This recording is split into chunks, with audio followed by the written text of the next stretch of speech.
Hello नमस्कार साथियों, दूसरे सिविल क्लासेस में आप सभी लोगों का स्वागत है, हार्दिक अभिनंदन है। साथ ही साथ सूर्यकिरण बैच के आलोक में भी आप सभी लोगों का स्वागत है, हार्दिक अभिनंदन है। जैसे कि आप लोग भलीभांति जान पा रहे होंगे कि सूर्यकिरण बैच के अंतर्गत हाल ही में हमने कोठारी आयोग का डिस्कशन कंप्लीट कर लिया है। हालांकि हम लगातार अलग अलग प्रकार की कक्षाओं के माध्यम से आपको बता रहे हैं कि फिलहाल आपको काम क्या करना है कि सूर्यकिरण बैच के माध्यम से जो भी तमाम प्रकार की कक्षाएं नियमित रूप से आपको उपलब्ध करवाई जा रही हैं, इन तमाम प्रकार की कक्षाओं में जो आपका थ्योरी बेस्ड डिस्कशन हो रहा है, आप इसके साथ पहले तो अपना जुड़ाव करके चलेंगे। आप कर ही रहे हैं, वो हम देख पा रहे हैं। होगा क्या कि जब आपकी थ्योरी बेस्ड क्लासेस पूरी कंप्लीट हो जाएंगी, पहले तो आपको थ्योरी को अपने कंट्रोल में लेकर के आना पड़ेगा ना। तो जो भी मान लीजिए बोर्ड पे हम ड्राफ्टिंग करते हैं और उसके थ्रू आप थोड़ा अपना नोट्स भी बना करके चलेंगे। और मैंने हमेशा आपको समझाया होगा कि अगर मैंने आपको ड्राफ्टिंग में 4 बताया तो फिर आपका परम कर्तव्य ये बन जाता है कि आप 4 को 6 में क्या करें, कन्वर्ट करके चले। पहले हमें क्या करना है, एक हल्का सा विजन मैं आपके सामने रख देता हूं कि जो हमने आपके लिए विचार किया है वो ये है कि पहले जो आपका थ्योरी बेस्ड क्लासेस हैं वो आपकी कंप्लीट होंगी आपके पाठ्यक्रम के अकॉर्डिंग, जो आपके पाठ्यक्रम में बातें कही गई हैं उनके अकॉर्डिंग। उसके बाद क्या होगा, जैसे आपका ये थ्योरी बेस्ड क्लास आपका वाइंड अप हो जाएगा, उसके बाद हम लोग क्या करेंगे, फिर क्वेश्चन आंसर्स पे हम लोग आ जाएंगे। और ये क्वेश्चन आंसर्स वाला जो एक प्रक्रिया होगी, ये तब तक आपके सामने आता रहेगा जब तक कि 6 अप्रैल की डेट आपके सामने नहीं आ जाती। तो विजन यही है कि पहले थ्योरी बेस्ड क्लास के माध्यम से आप विद्यार्थी लोग जो हैं अपने आप को थोड़ा ताकत दे करके चले। हाँ, बीच बीच में कुछ ऐसी क्लासेस सूर्यकिरण बैच के माध्यम से हम आपके सामने रखते रहेंगे, जिनको देख करके हो सकता है कि आपको ऐसा लगे कि बातें आपके पाठ्यक्रम के अकॉर्डिंग नहीं है, लेकिन हमको आपको कुछ बातें अलग से भी समझानी है। और क्योंकि कुछ बातें अलग से समझानी है तो हम आपसे संवैधानिक अपेक्षा यही करके चलेंगे कि वो जो अतिरिक्त क्लासेस सूर्यकिरण बैच के अंतर्गत ही आपको मिल करके चलेंगी, उनके साथ भी बिल्कुल आपको ऐसा ही जुड़ाव करके चलना है जैसा जुड़ाव आपने इन कक्षाओं के साथ किया है। अब अगर आप अपने पाठ्यक्रम को विजिट करने की बात करेंगे तो कोठारी आयोग के बाद जो आपका नेक्स्ट डिस्कशन आपका बनता है उसको आप कहेंगे यूनिवर्सिटी ग्रांट कमीशन, जिसको हिंदी में क्या कहा जाता है, विश्वविद्यालय अनुदान आयोग उसको कहा जाता है। लास्ट जो आपका ये उत्तराखंड प्रवक्ता भर्ती परीक्षा को लेकर के एग्जामिनेशन आपका हुआ था, आपको याद होना चाहिए कि यूनिवर्सिटी ग्रांट कमीशन को लेकर के क्वेश्चन उसने आपके सामने रख दिया था।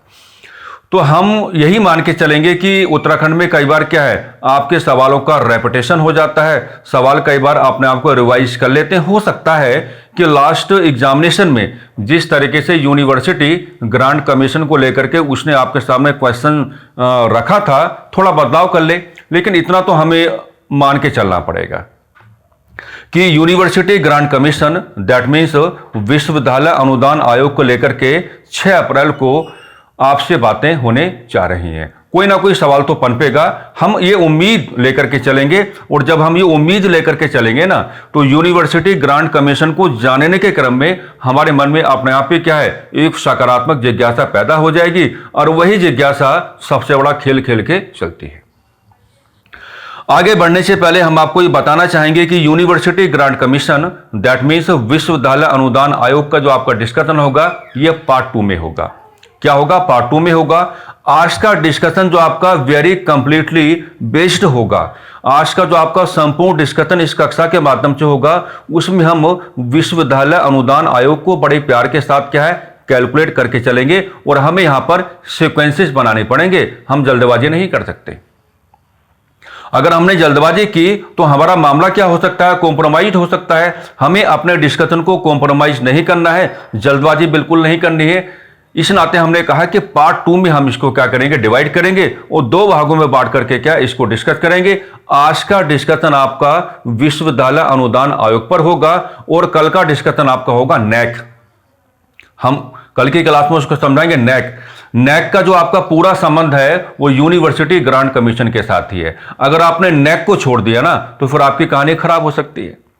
तो पहले हम विश्वविद्यालय अनुदान आयोग को कैलकुलेट कर लेते हैं और इसी की एक सब बॉडी आती है, आप उसको सब बॉडी कह सकते हैं, जिसको नैक कहा जाता है। और नैक का बहुत ही प्यारा डिस्कशन है, क्योंकि अगर आप नैक को डिस्कस नहीं करके चलोगे तो विश्वविद्यालय अनुदान आयोग के अपने डिस्कशन को कभी भी संपूर्णता नहीं दे पाओगे। तो ये शुरुआत में हमने आपको क्या है, थोड़ा जागरूक करने का प्रयास किया है।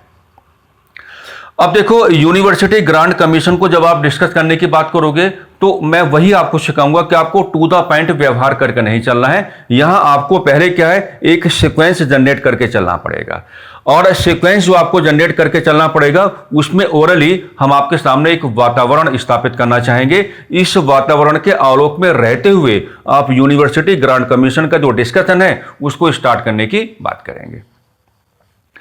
हम सभी लोग जानते हैं कि भारत की स्वतंत्रता से पहले, है ना, विश्व जो आपका द्वितीय विश्व युद्ध है उसका डिस्कशन तो आपके सामने आता ही है।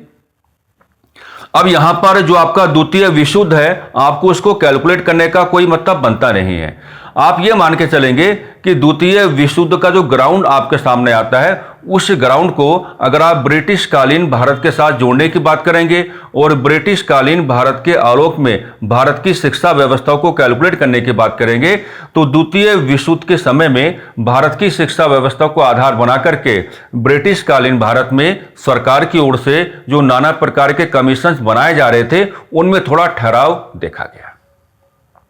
क्योंकि मामला किसका बना हुआ था, मामला सेकेंड वर्ल्ड वॉर का बना हुआ था। तो ब्रिटेन का जो वेरी डीप एंगेजमेंट आपको दिखाई पड़ता है वो द्वितीय विश्व युद्ध में आपको दिखाई पड़ता है। इसका मतलब तो यही हुआ कि जब ब्रिटेन अंतर्राष्ट्रीय समुदाय में अपने तमाम प्रकार के राजनीतिक उद्देश्यों की पूर्ति के लिए लगा हुआ है, तो भारत में शिक्षा व्यवस्था के सुधार के लिए कार्य कौन करेगा। तो एक ठहराव देखा गया, और जो ये जो आपका ठहराव है, इसी ठहराव को आधार बना करके आप अपने डिस्कशन को क्या करेंगे, स्टार्ट करेंगे। यूनिवर्सिटी ग्रांट कमीशन का डिस्कशन जो स्टार्ट होता है, हमें टू द पॉइंट व्यवहार नहीं करना है। सबसे पहला सीक्वेंस जो हम बना करके चलेंगे, ये सीक्वेंस हम बना करके चलेंगे 1945 का, और यहीं से हमको क्या है, अपने डिस्कशन का स्टार्ट करना है। जैसे मान लीजिए हमने आपसे कहा कि 1945 से हम लोग अपने डिस्कशन को स्टार्ट कर सकते हैं, यहीं से कर लेते हैं 1945 एडी। तो 1945 एडी में आपके सामने क्या व्यवस्था आपके सामने आती है, तो 1945 एडी में क्या है, एक व्यवस्था का गठन हुआ।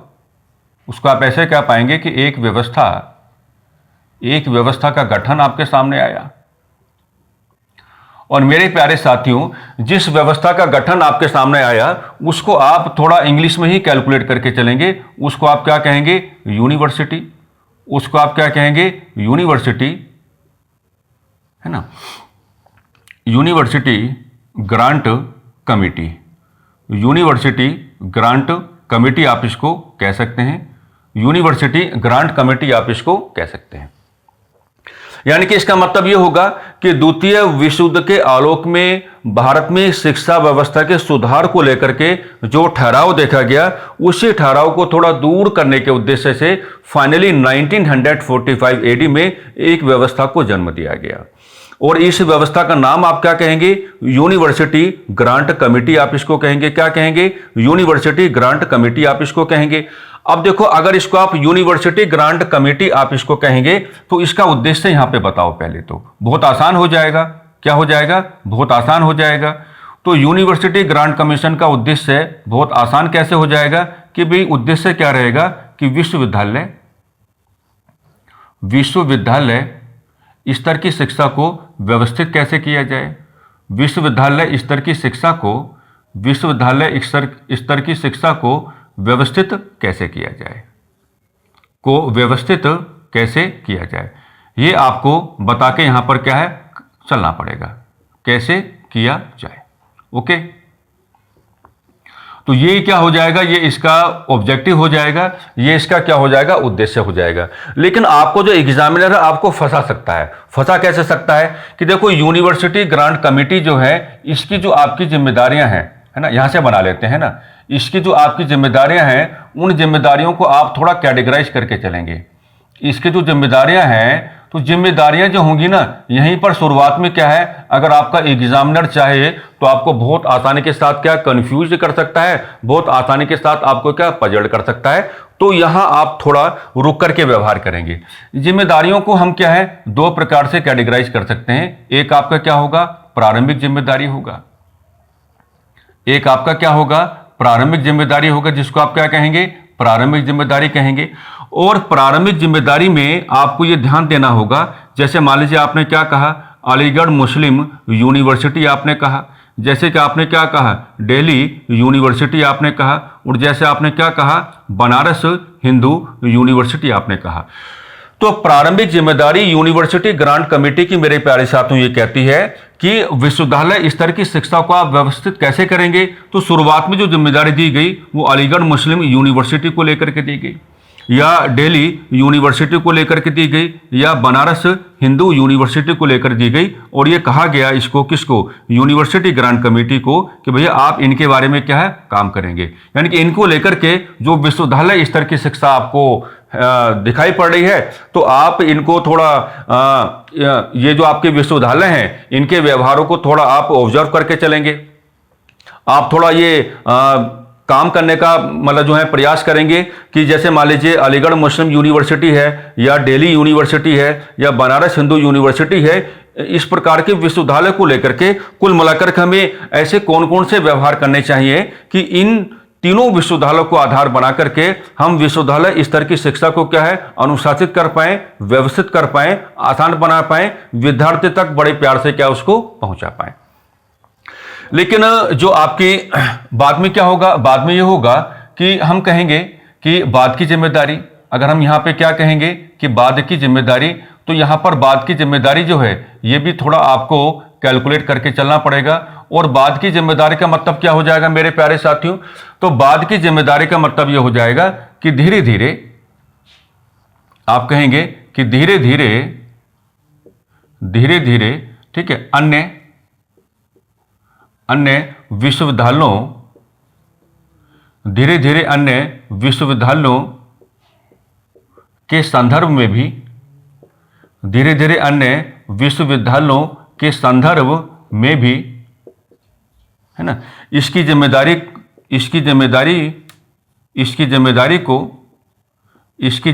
को विस्तारित रूप दिया गया। इसकी जिम्मेदारी को विस्तारित रूप दिया गया। इसकी जिम्मेदारी को विस्तारित रूप दिया गया। तो जो आपका यूनिवर्सिटी ग्रांट कमेटी है, तो यूनिवर्सिटी ग्रांट कमेटी को लेकर के आपको इस प्रकार के व्यवहार थोड़ा यहां पे करके चलने पड़ेंगे। ये व्यवहार आपके लिए क्या हो जाते हैं, काफी ज्यादा नेसेसरी हो जाते हैं, यानी कि काफी ज्यादा क्या हो जाते हैं, जरूरी हो जाते हैं। तो जो जिम्मेदारियां हैं, जिम्मेदारियों का प्रॉपर कैटेगराइजेशन आपको करके चलना पड़ेगा। आप जिम्मेदारी में क्या कहेंगे कि भी प्रारंभिक जिम्मेदारी क्या रही, जैसे मान लीजिए अलीगढ़ मुस्लिम यूनिवर्सिटी है, या जो आपका दिल्ली विश्वविद्यालय है, या जो आपका बनारस हिंदू विश्वविद्यालय है, तो इनको आधार बना करके कहा गया कि आप इन पर अपना क्या है, ध्यान आकर्षित करने की कोशिश करेंगे। और हमें ऐसे कौन कौन से यहाँ पर व्यवहार करने होंगे ताकि इस प्रकार ये जो विश्वविद्यालय हैं, है ना, ऐसे विश्वविद्यालयों को आधार बना करके हम ये सुनिश्चित कर पाएं कि विश्वविद्यालय स्तर की शिक्षा व्यवस्थित हो गई है। लेकिन बात की जिम्मेदारी क्या होगी कि धीरे धीरे जो आपकी अदर सेंट्रल यूनिवर्सिटीज हैं, या जो आपकी अदर स्टेट्स यूनिवर्सिटीज हैं, उनके संदर्भ में भी यूनिवर्सिटी ग्रांट कमेटी की जिम्मेदारी को विस्तारित रूप दे दिया गया। और कहा गया कि आपको क्या है, जो अदर सेंट्रल यूनिवर्सिटीज हैं या जो अदर स्टेट्स यूनिवर्सिटीज हैं, उनके बारे में भी क्या है, आपको अपना व्यवहार लाने की आवश्यकता है। और उनके बारे में भी आपको इस प्रकार के डॉक्यूमेंटेशंस करने की आवश्यकता है कि हम किस प्रकार से विश्वविद्यालय स्तर की शिक्षा को व्यवस्थित बना पाएंगे, या किस प्रकार से विश्वविद्यालय स्तर की शिक्षा को अनुशासित बना पाएंगे। तो जब आप यूजीसी की बात करते हैं, दैट मीन जब आप यूनिवर्सिटी ग्रांट कमीशन की बात करते हैं, तो यहां पर आपको एक तो द्वितीय विश्व युद्ध का एनवायरनमेंट जनरेट करके चलना पड़ेगा। और द्वितीय विश्व युद्ध का एनवायरनमेंट जनरेट करते करते आपको थोड़ा यह भी बताना पड़ेगा कि भाई शुरुआत कहां से की जाए। तो शुरुआत आप 1945 एडी से करेंगे। एक व्यवस्था का गठन आप बताएंगे जिसका नाम क्या होगा, यूनिवर्सिटी ग्रांट कमेटी होगा। और इसके बारे में आपको किस प्रकार का व्यवहार करना है, यह व्यवहार हमने आपको क्या यहां पर बताने की कोशिश की है।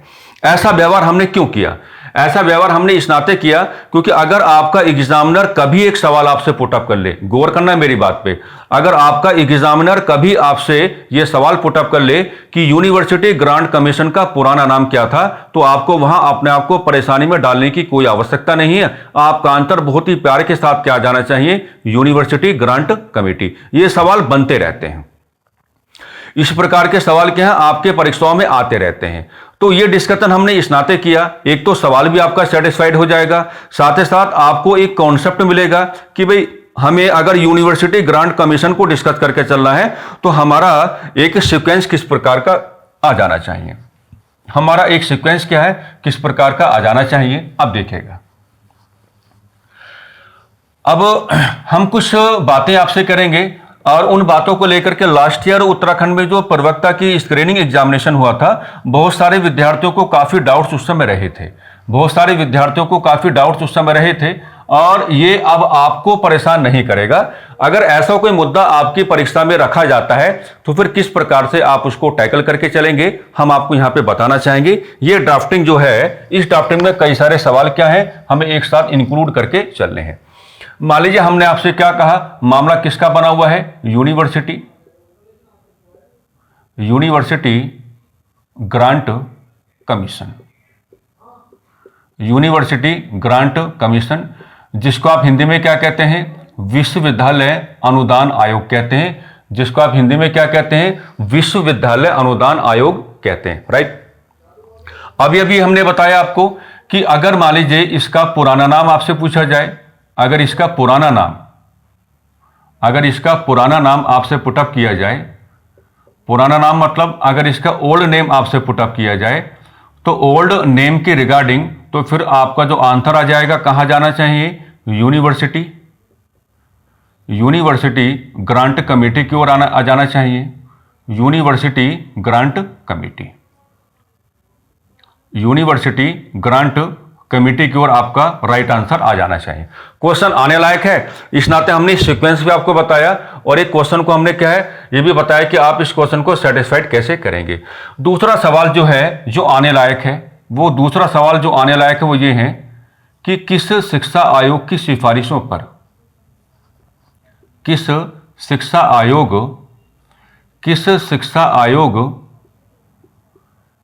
की सिफारिशों के आधार पर, किस शिक्षा आयोग की सिफारिशों के आधार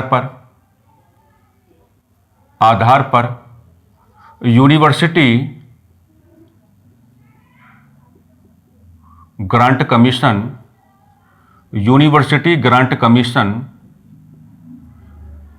की स्थापना की गई, यूनिवर्सिटी ग्रांट कमीशन की स्थापना की गई, यूनिवर्सिटी ग्रांट कमीशन की स्थापना की गई, यूनिवर्सिटी ग्रांट कमीशन की स्थापना की गई। ये सवाल बहुत बार आ भी चुका है, और सवाल आने की क्षमता भी रखता है। तो यहां पर जो आपका क्वेश्चन का आंसर होगा क्या होगा, राधा कृष्णन आयोग हो जाएगा। क्या हो जाएगा, राधा कृष्णन आयोग हो जाएगा, राधा कृष्णन आयोग आपका हो जाएगा, राधा कृष्णन आयोग क्या हो जाएगा, यहां पर आपका प्रॉपर आंसर हो जाना चाहिए। आपको याद होगा कि जब हमने राधा कृष्णन आयोग के बारे में डिस्कशन किया था, तो राधा कृष्णन आयोग जो हायर एजुकेशन को कैलकुलेट करके चल रहे थे, तो वहां पर हमने आपको बताया होगा कि राधा कृष्णन आयोग ने अपनी सिफारिशों में साफ साफ कहा था कि यूनिवर्सिटी ग्रांट कमेटी जो है इसका क्षेत्र काफी क्या है, सीमित है।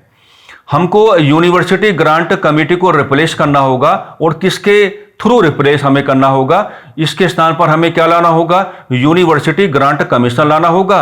और जो आपका यूनिवर्सिटी ग्रांट कमीशन होगा वो एक बहुत ही ब्रॉड एस्पेक्ट में काम करेगा, यानी कि बहुत ही विस्तारित रूप में कार्य करेगा। तो ये सवाल भी क्या आने लायक है कि किस शिक्षा आयोग की सिफारिशों के आधार पर यूनिवर्सिटी ग्रांट जो कमीशन है इसकी स्थापना की गई। तो यहां पे आपका जो प्रॉपर आंसर आ जाना चाहिए वो आपका राधा कृष्णन आयोग क्या हो जाएगा, आपका प्रॉपर आंसर हो जाना चाहिए।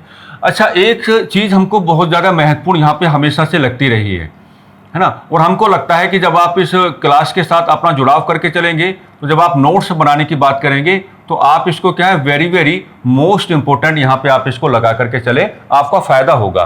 फायदा कैसे होगा? हो सकता है कि साथियों आपको जो एग्जामिनर है आपसे एक सवाल पुटअप कर ले कि किस देश की शिक्षा व्यवस्था से किस देश की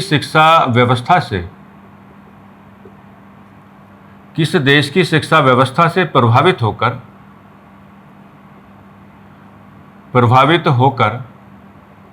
यूनिवर्सिटी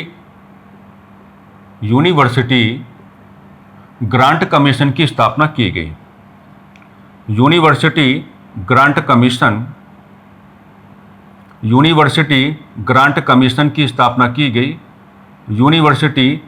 कमीशन की स्थापना की गई। ये सवाल आपसे पुटअप किया जा सकता है कि भाई किस देश की शिक्षा व्यवस्था से प्रभावित होते हुए यूनिवर्सिटी ग्रांट जो आपका कमीशन है इसकी स्थापना की गई। तो यहां पे आपका राइट आंसर क्या हो जाएगा? ब्रिटेन। यहां पे आपका राइट आंसर क्या हो जाएगा? ब्रिटेन हो जाएगा। यहां पे आपका राइट आंसर क्या हो जाएगा? ब्रिटेन हो जाएगा। तो ये सारे के सारे जो सवाल है ये बहुत ही इंपॉर्टेंट बन जाते हैं। किसके बारे में? यूनिवर्सिटी ग्रांट कमीशन के बारे में। कि पुराना नाम आपको क्या बता के चलना है? यूनिवर्सिटी ग्रांट कमेटी आपको बता के चलना है। किस शिक्षा आयोग की सिफारिशों के आधार पर यूनिवर्सिटी ग्रांट कमीशन की स्थापना की गई? तो यहां पे तो फिर आपका आंसर क्या बनेगा? राधाकृष्णन आयोग ही बनेगा, क्योंकि मुदालियार आयोग को तो आप लेकर के नहीं चल पाओगे, क्योंकि उसका मेन फोकस कहाँ रहा? सेकेंडरी एजुकेशन पर रहा। और जो आपका कोठारी आयोग है उसको आप वैसे लेकर नहीं चल पाओगे, क्योंकि उसका जो फॉर्मेशन है वो यूनिवर्सिटी ग्रांट कमीशन के फॉर्मेशन के क्या बाद है। तो अपने आप ही क्या बन जाता है आंसर? राधाकृष्णन आयोग क्या हो जाएगा? वो आपका राइट आंसर हो जाएगा। ये सवाल हमको बहुत प्यारा यहां पे लगता है ना। ये बात आप ध्यान लेके चलेंगे कि किस देश की शिक्षा व्यवस्था से प्रभावित होकर के यूनिवर्सिटी ग्रांट कमीशन की स्थापना हमने की थी। तो यहां पर आपका very proper and very scientific जो आंसर होगा वो आपका राइट आंसर क्या हो जाना चाहिए? ब्रिटेन आपका क्या है? राइट आंसर हो जाना चाहिए। अब देखिएगा, अब मैं वो ग्राउंड आपके सामने रखूंगा जिसको लेकर के उत्तराखंड में लास्ट ईयर यानी कि 2021 में काफी परेशानी का सामना करना पड़ गया था। और इस चीज को आप टैकल कैसे करेंगे? तो टैकल कैसे करेंगे उसके बारे में हम लोग क्या है एक डिस्कशन यहां पर क्या है कर लेते हैं कि अगर ये चीज आपके सामने आए तो आप इसको किस प्रकार से टैकल करने की बात करोगे। अच्छा, एक बात बताओ, देखो मान लीजिए हमने कहा कि यूनिवर्सिटी ग्रांट कमीशन को लेकर के जो ग्राउंड ऑफ कन्फ्यूजन है, जिसको आप क्या कहेंगे? ग्राउंड ऑफ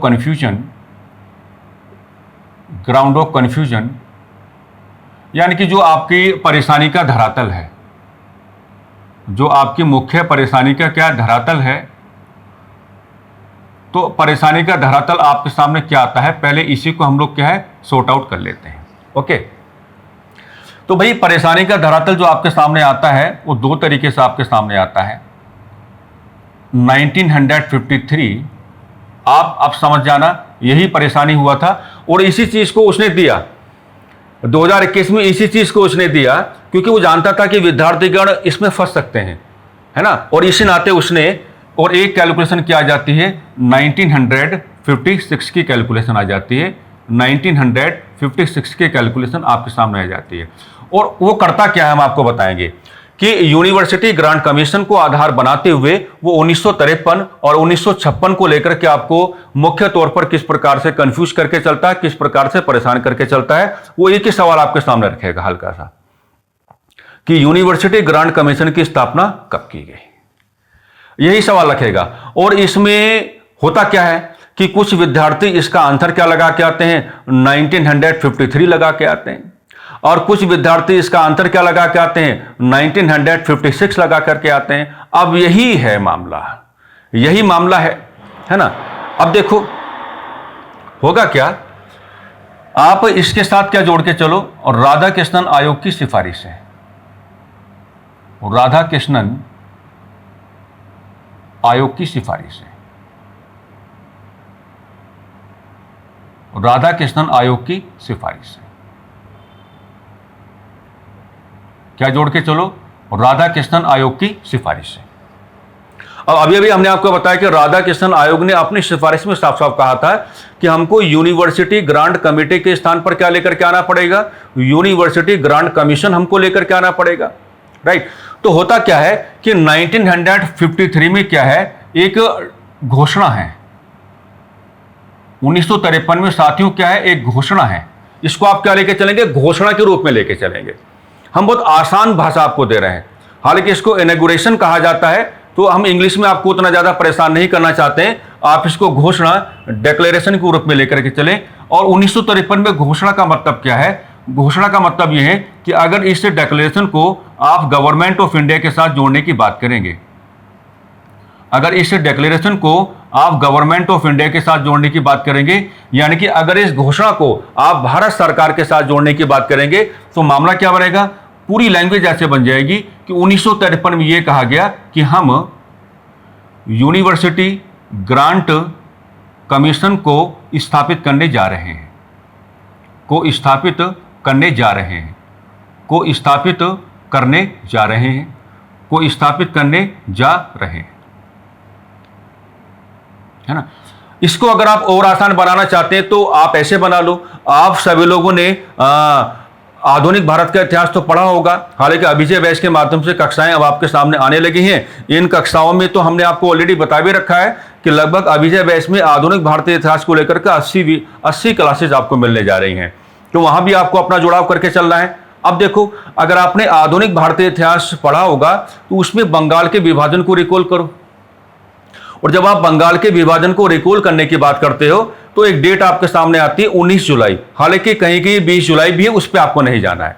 19 जुलाई हम मान के चलते हैं, 19 जुलाई 1905, और 19 जुलाई 1905 को जो लॉर्ड कर्जन है शिमला से एक घोषणा करते हैं कि हम बंगाल को विभाजित करने जा रहे हैं।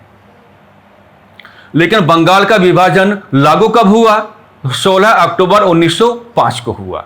बंगाल का विभाजन लागू कब हुआ, 16 अक्टूबर 1905 को हुआ, यानी कि घोषणा और लागू होने का धरातल, ये आपको यहां पर कैलकुलेट करके चलना पड़ेगा। और अगर इस हिसाब से आप यहां पर कैलकुलेशन कर लेते हो तो फिर आपको अपने सवाल को अटेम्प्ट करने में परेशानी नहीं आएगी, चाहे वो एक लाइन का सवाल पूछे, चाहे ऐसा व्यवहार करने की बात करे कि निम्न कथनों पर विचार करो, आप बिल्कुल भी नहीं फंसोगे। ये मेरे प्यारे साथियों घोषणा है, और इस घोषणा को जब आप गवर्नमेंट ऑफ इंडिया के साथ रिलेट करने की बात करोगे तो इसका मतलब एक यही निकल के आता है कि सरकार आपको यह बताना चाहती है कि we are going to create and we are going to establish University Grant Commission. हम यूजीसी को क्या है, स्थापित करने जा रहे हैं। लेकिन ये जो 1956 है, इसके साथ क्या जोड़ोगे, ये क्या बनता है, ये बनता है ना, इस वर्ष घोषणा को लागू कर दिया गया, इस वर्ष घोषणा को लागू कर दिया गया, इस वर्ष घोषणा को लागू कर दिया गया, इस वर्ष घोषणा को लागू कर दिया गया, इस वर्ष घोषणा को क्या है, लागू कर दिया गया। अब इसका मतलब क्या हो जाता है, अब इसका मतलब यह हो जाता है कि अगर आपसे पूछा जाता है कि यूजीसी की स्थापना, तो यूजीसी की स्थापना जो है, अब मेरे प्यारे साथी क्या कह के चलेंगे, अब मेरे प्यारे साथी ये कह करके चलेंगे कि यूजीसी की स्थापना का मतलब क्या हो जाता है, 1953 नहीं है, यूजीसी की स्थापना का मतलब क्या है, 1956 एडी है। ये आपका राइट आंसर अब क्या है, आ जाना चाहिए। तो करता है परेशान वो, क्योंकि मामला 1953 और 1956 का बना हुआ है, तो 1953 और 1956 में ही इसी बात को आधार बना करके क्यों लगातार आपके सामने सवाल रखे जाते हैं, क्योंकि हम इस चीज को कई बार होता ना जल्दबाजी में, उसमें कोई आपकी गलती थोड़ी ना है, कई बार जल्दबाजी में ऐसा हो जाता है कि हम इस चीज को वेरी क्लोजली ऑब्जर्व नहीं कर पाते हैं। इस नाते हमने बड़े ठहराव के साथ ये डिस्कशन आपके सामने रखा कि यूनिवर्सिटी ग्रांट कमीशन को लेकर के जो परेशानी का धरातल रह जाता है, जिसको आप क्या करेंगे, ग्राउंड ऑफ कन्फ्यूजन कहेंगे, वो ये है। 1953 में राधाकृष्णन आयोग की सिफारिशें जोड़ेंगे, है ना। हालांकि सिफारिशें तो बहुत पहले आ गई थी, लेकिन 1953 में क्या केवल डिक्लेरेशन है, घोषणा है, और सरकार के साथ आप इस घोषणा को जोड़ के चलेंगे तो सरकार वही कह रही है कि we are going to establish University Grant Commission, यानी कि इस घोषणा को प्रॉपर तरीके से लागू कब किया गया, इसका इंप्लीमेंटेटिव ग्राउंड कब आपको मिलता है। तो इसका जो इंप्लीमेंटेटिव ग्राउंड आपको मिलता है वो 1953 में नहीं मिलता, वो 1956 में मिलता है, क्योंकि इसका इंप्लीमेंटेटिव ग्राउंड मेरे प्यारे साथियों आपको 1956 में मिलता है। इस नाते आपको कह करके चलना पड़ेगा कि यूनिवर्सिटी ग्रांट कमीशन की जो स्थापना है वो 1956 में हुई। ठीक है, आप इसका लें एक स्क्रीनशॉट बिल्कुल जरूर, आपकी आवश्यकता है, इसको आपको ऑब्जर्व करके चलना पड़ेगा। ठीक है, हो गया होगा। अब थोड़ा डिस्कशन को आगे बढ़ाते हैं, आइए। अब देखिएगा,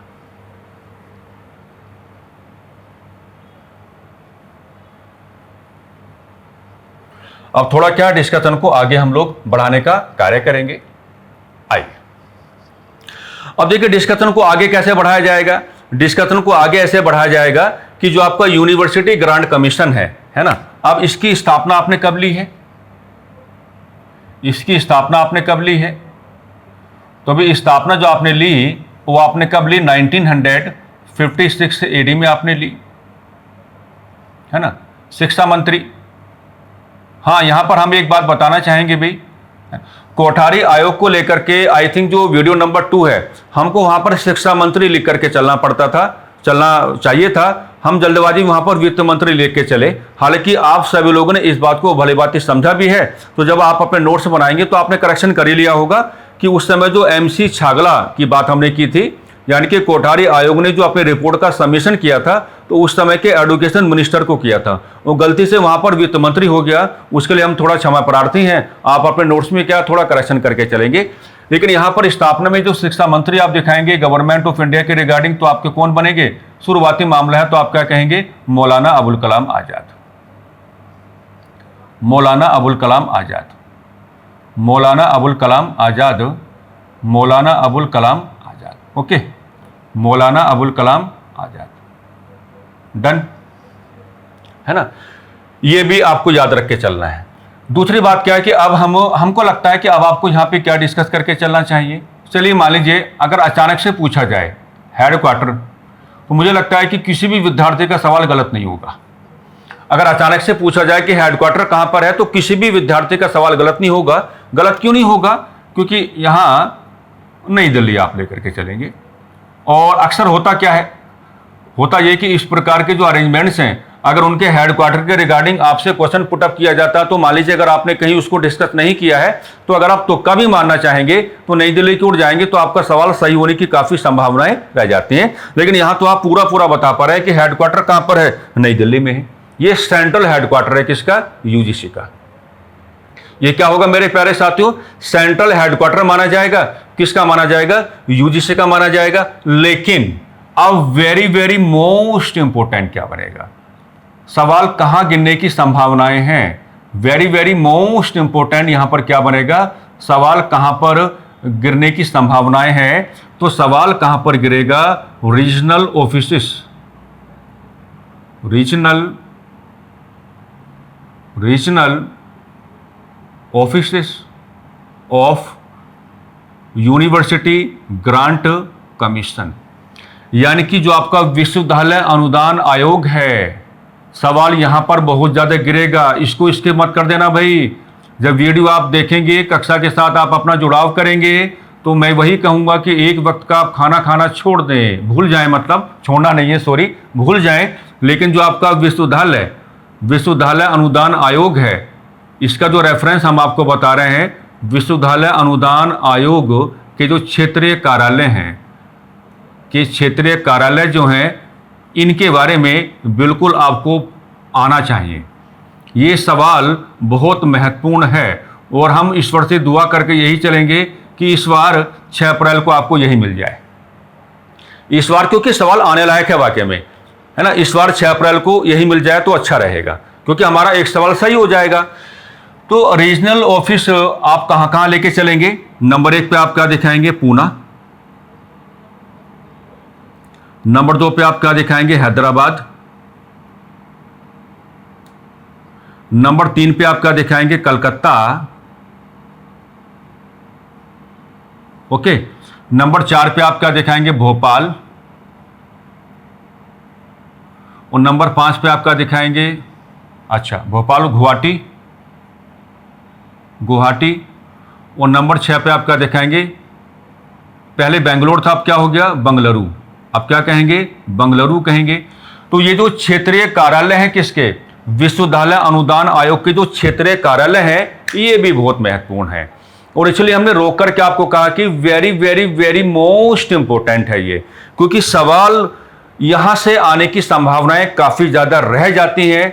तो क्षेत्रीय कार्यालय के रिगार्डिंग वो आपसे सवाल क्या पूछेगा कि निम्न में से ऐसा कौन सा स्थान है जहां पर विश्वविद्यालय अनुदान आयोग का क्षेत्रीय कार्यालय आपको नहीं दिखाई पड़ता है।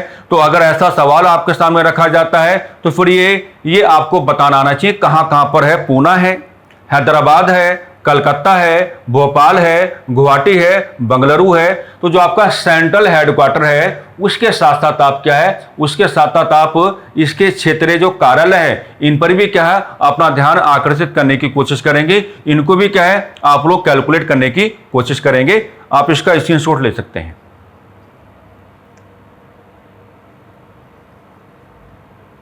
हो गया होगा, चलिए अब देखिए और आपको यहां पर क्या डिस्कस करना है। आइए, क्योंकि आगे के जो आपके टॉपिक है ना वो सारे के सारे इतने महत्वपूर्ण बन जाते हैं कि वहां से आने की क्वेश्चन आने की संभावनाएं तो बनी रहेंगी, है ना। तो उसी हिसाब से हम लोग चीजों को कैलकुलेट करके चलेंगे ताकि आपको परेशानियों का सामना ना करना पड़े। अच्छा, जो आपका यूनिवर्सिटी ग्रांट कमीशन है ना, अब इसके बारे में हम आपको क्या यहां पे बताना चाहेंगे, देखिएगा इस चीज को आपको थोड़ा कैलकुलेट करके चलना पड़ेगा, ये आपकी अनिवार्यता रहेगी। जैसे देखिए जो आपका यूनिवर्सिटी ग्रांट कमीशन है, तो यूनिवर्सिटी ग्रांट कमीशन का मैं हमेशा इसको कहता हूं फिजिकल कंपोजिशन, फिजिकल कंपोजिशन।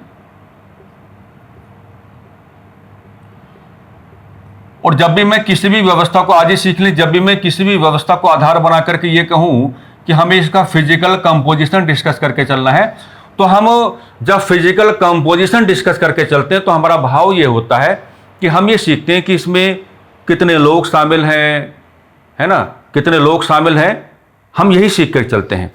तो देखो जो आपका यूनिवर्सिटी ग्रांट कमीशन है उसका फिजिकल कंपोजिशन का मतलब क्या हो जाता है, इसमें टोटल आपको क्या दिखाने हैं, इसकी टोटल जो स्ट्रेंथ आपको दिखानी है, इसकी जो टोटल स्ट्रेंथ आपको दिखानी है वो 10 आपको दिखानी है ना, वो क्या है 10 आपको दिखानी है। और 10 में क्या है, 10 में आपके सब कुछ है, 10 में आपके चेयरमैन साहब भी हैं, और 10 में आपके कौन है, वाइस चेयरमैन साहब भी हैं, वाइस चेयरमैन साहब भी हैं। और 10 में आपके कौन है, अदर मेंबर्स भी हैं, अदर मेंबर्स भी हैं, अदर मेंबर्स भी हैं। तो अदर मेंबर्स आपके कितने हो गए, 08 हो गए। तो आपको परेशान कर सकता है ना, यहां से भी सवाल बन सकता है कि वो ये कह सकता है कि यूजीसी में सदस्यों की संख्या कितनी है। तो यूजीसी में जो आपके सदस्यों की संख्या है वो क्या है आपका 08 हो जाएगा। 08 क्यों हो जाएगा, क्योंकि एक तो आपके चेयरमैन है ना, और एक आपके कौन है, वाइस चेयरमैन है। और आप लोग जानते हैं कि जो आपका चेयरमैन है या जो आपका वाइस चेयरमैन है, इन्हें मेंबर्स के कंपैरिजन में क्या है, ज्यादा प्राथमिकता दी जाती है। तो आप ऐसा व्यवहार कर सकते हैं, टोटल आपके 10 है लेकिन 8 का आंकड़ा क्या हो जाएगा, ये अदर मेंबर्स के रिगार्डिंग कैलकुलेट किया जा सकता है। ठीक है, अब देखिएगा हमको यहां पर आपको क्या सिखाना है। यहां पर अब आपको यह बताना है कि जो आपका यूनिवर्सिटी ग्रांट कमीशन है इसके फर्स्ट चेयरमैन आपको कौन दिखाई पड़े। फर्स्ट चेयरमैन है ना, तो फर्स्ट चेयरमैन आपको दिखाई पड़े शांति स्वरूप भटनागर, शांति स्वरूप भटनागर। फर्स्ट चेयरमैन आपको कौन दिखाई पड़े, शांति स्वरूप भटनागर आपको दिखाई पड़े। शांति स्वरूप भटनागर जो है आपको दिखाई पड़े। अच्छा, जो शांति स्वरूप भटनागर है उनके बारे में क्या क्या जानकारी आपको होनी चाहिए। ये क्या थे, प्रोफेसर ऑफ केमिस्ट्री, ये क्या थे, professor of chemistry, professor of chemistry, chemistry के प्रोफेसर थे। इनको क्या कहा जाता है, फादर ऑफ, इनको क्या कहा जाता है, थोड़ा इंग्लिश में लेके चल लेना इसको, है ना, father of research, father of research laboratory, इनको क्या कहा जाता है? फादर ऑफ रिसर्च लेबोरेटरी कहा जाता है। और ये क्या थे भाई? ये क्या थे? First director general of, director general का मतलब क्या होता है? महानिदेशक।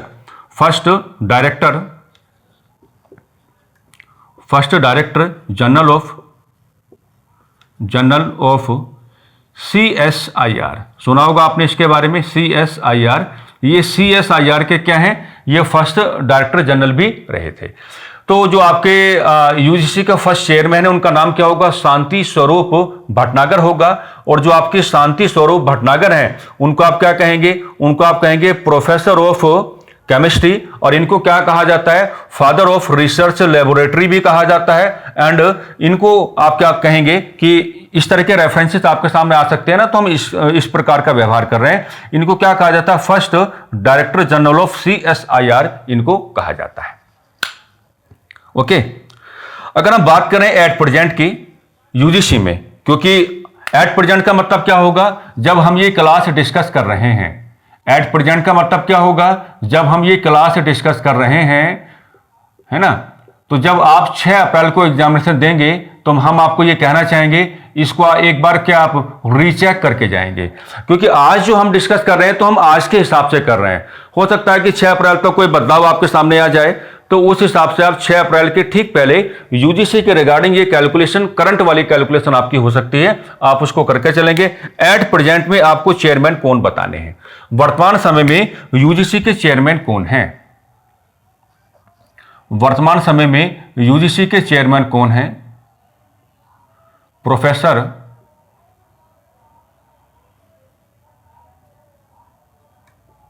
मामडीला, या ऐसे कहेंगे प्रोफेसर मामीडाला जगदीश कुमार। प्रोफेसर मामीडाला जगदीश कुमार क्या है? UGC के करंट चेयरमैन हैं। और UGC के करंट वाइस चेयरमैन कौन है? UGC के करंट वाइस चेयरमैन कौन है? तो UGC के करंट वाइस चेयरमैन कौन होंगे आपके? तो यहां पर आपका आंसर क्या हो जाएगा? दीपक श्रीवास्तव। क्या हो जाएगा? दीपक श्रीवास्तव। दीपक श्रीवास्तव, ठीक है। तो इस तरीके से आपको लेकर के चलना है कि UGC का फिजिकल कंपोजिशन का मतलब क्या होगा कि आपको टोटल स्ट्रेंथ 10 लेकर के चलनी है, जिसमें चेयरमैन भी है और वाइस चेयरमैन भी आपके शामिल हैं। तो चेयरमैन और वाइस चेयरमैन को अलग रख दो, अदर मेंबर्स आपके 8 हो जाएंगे। फर्स्ट चेयरमैन कौन? आपके शांति स्वरूप भटनागर साहब हैं, और ये केमिस्ट्री के प्रोफेसर रहे हैं। इनको फादर ऑफ रिसर्च लेबोरेटरी भी बोला जाता है, और ये first director general of CSIR भी रह चुके हैं। एट प्रेजेंट अभी आज जिस दिन हम इस कक्षा को डिस्कस कर रहे हैं, इस समय UGC के चेयरमैन कौन है? प्रोफेसर मामीडाला जगदीश कुमार हैं, और वाइस चेयरमैन कौन है? दीपक श्रीवास्तव हैं। आप इसका ले सकते हैं स्क्रीनशॉट।